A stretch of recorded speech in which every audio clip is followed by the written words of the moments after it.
A hostile environment for students of color is brewing at Syracuse University, and it came to a boil when a white supremacist manifesto was anonymously sent to students' phones. There have been at least 10 racist incidents in the past 2 weeks alone, including swastikas, vulgar graffiti, and verbal attacks.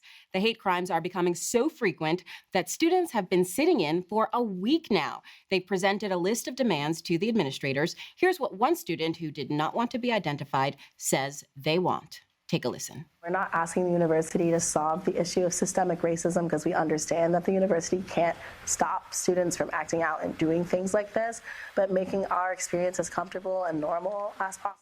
So the university has agreed to a few of their demands. Here's how the Syracuse chancellor responded. Listen. It is the collective responsibility of our fraternities and our whole university to reflect on how to prevent this very troubling behavior in the future. So he said reflect, which blows my mind. I mean, the whole situation blows my mind. But the fact that he's responding to this by let's reflect is asinine to me, because it seems like there is a powder keg situation going on that campus. I can't even imagine being a student there, a Black student, and having to witness these sit-ins, being subject to some of the racist behavior that's taking place on campus in this day and age. I mean, the stress alone of being a student at university, being a Black student, and we know the climate that we live in with so many school shootings happening, and then you add this to it, it's like it makes you almost not want to go to school. That's why they're not going. They're not going to class. And actually, I want to commend the faculty, really. That they're really supporting the students, and professors are cutting classes, giving verbal statements saying that it's not a safe environment.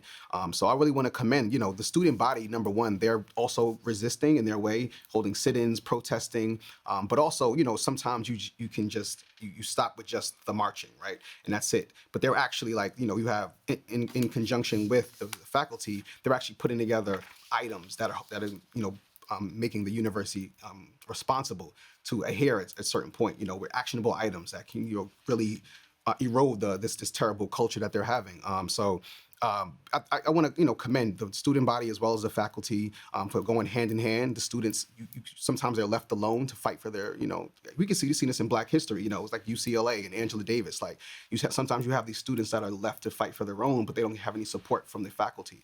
And I think coming together is the only way you're going to have change, because you need somebody in the building, in those offices, holding the chancellor accountable for what's going on, and saying not only is this a problem, but this is the way to solve it, and you need to work with us. So. And this list of demands address diversity issues, diversity trainings, no consequences for people participating in the sit-ins, creating an open forum for students. I mean, these seems like very basic things that should be instituted anyway. And this is on their list of demands. I find that really sad. Yeah, that is really disheartening, and it's real disheartening that it took 11 incidents for the chancellor even to step up. And it was actually days after, I think, or it was a long period of time before he even came out with quote or a statement or anything. And he's kind of calmed down this, we need to go over things. No, you need to take immediate action, as Governor Cuomo said. You need to take immediate action and immediately get in on this. And I read that one of the fraternities, Alpha Chi Rho, I don't know if I have that correct, but one of them was suspended. Why weren't they expelled on the spot? Right, expelled. They should have for been hate speech. That should go against university policy. That shouldn't have no tolerance for that. So that's a question off top. I think it's important to try to contextualize the scale of what's been happening versus the ask. Their asks are really minuscule, and I'm not saying that to minimize what they're asking for, but I'm saying what they're asking for versus what they're denying them and what's been happening to these kids. The last alleged incident that happened was the distribution of a manifesto. That manifesto was directly tied to the Christchurch shootings. For people who don't remember what the Christchurch shootings were, that happened in New Zealand, where they bombed 2 mosques in the middle of Jumu'ah prayer. So Jumu'ah prayer, for those who aren't Muslim, I was raised Muslim, I am Muslim. It's one of the most holy prayers in the week. In the middle of Friday, a lot of people who are very, very observant will actually take the entire day off and go to that prayer. So it's a very heavily attended service. It happened last year in March. So to connect that manifesto to that incident, And I know a lot of people don't like to connect the Black community to the Muslim community. It's obviously actually very heavily connected in this country. One of our preeminent congresswomen in this country is a Black Muslim congresswoman, Ilhan Omar, who has been subject to really heavy amounts of scrutiny and attacks and heavy amounts of death threats to the point that the FBI has had to scrutinize her.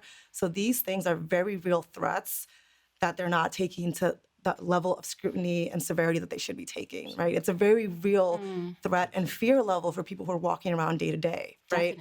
So just to ask for, we need sensitivity, we need diversity, we need action, we need people to show that they care. That's base level empathy for people who are walking around with real associative threats of death, right? Day to day, just to try to go to class. To really go to a school that's supposed to afford them the only means of attaining some sort of class mobility in this country, right? So they're doing this at the risk of their lives, and that's what's really happening to them. And the institution of academia around them is just saying, well, we're gonna hope that this gets better. That's a completely unacceptable level of passivity here. Absolutely. 22,000 kids on that campus. I feel like the time for reflection is over. It seems like a time for serious action. I feel like I think we need to start looking at these factions and white supremacy as a whole as terrorism. I mean, you have all the elements there. I mean, they're using social media and propaganda. I mean, before they commit these atrocities, they're telling you to subscribe to, anti-Semites. I mean, like, see what this is, right? This is not, there's a vertebrae between these actions. Like, there's a culture being created. This is terrorism. So for you to, to have strong views against like ISIS, and you have terrorists in your own soil land, I mean, it seems like your priorities are a little mixed up, Then I think the DPS said that it wasn't a direct threat as of yet.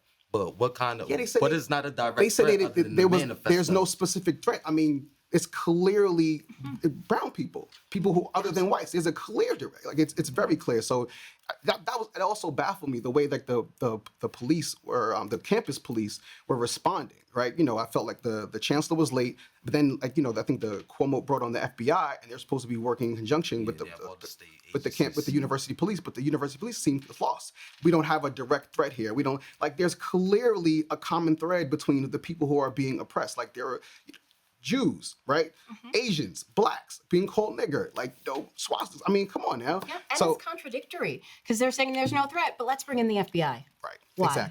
Exactly. And I mean, and Cuomo's also being contradictory because he's saying, oh, this he puts his nose up and he's criticizing the chancellor and saying his actions are a little too slow and this behavior is reprehensible. And I'm like, but you're the governor of New York. You're also the governor of New York City in the police department. So I'm like, now you're contradicting. Oh, okay. So now you want to have a heavy hand when it comes to enforcement on Syracuse University. Why is that? That's a high budget button topic because it's headlines and it's in the national radar now. Yeah. But because it's an Ivy League school, or because brown people in those communities are not as important. I mean, that's what it says, especially because it's Syracuse University. And I'm like, super contradictory. So, Shamira, what do we do about this?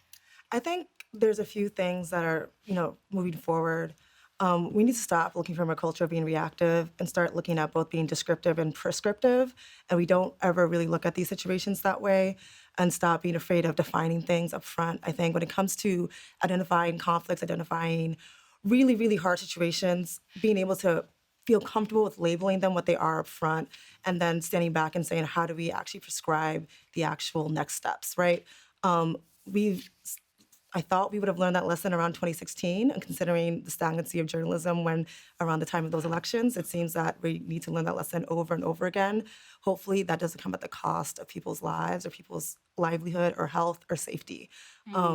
It really, really would be tragic if that would have to be the lesson that had to be learned here for people to actually correct themselves. But it's one of those things that we can call something what it is, take the steps to move forward, and actually listen to the young people who have to experience the things day to day, instead of having to look at it from a state of removal and say, oh, I actually think this is what it is. People who are experiencing the things that they have to do just to go around day to day, those feelings are valid, and what they're reporting is valid, especially when it's reported in mass. Well, I certainly hope that something concrete and significant is done before we're reporting something more tragic happening on campus.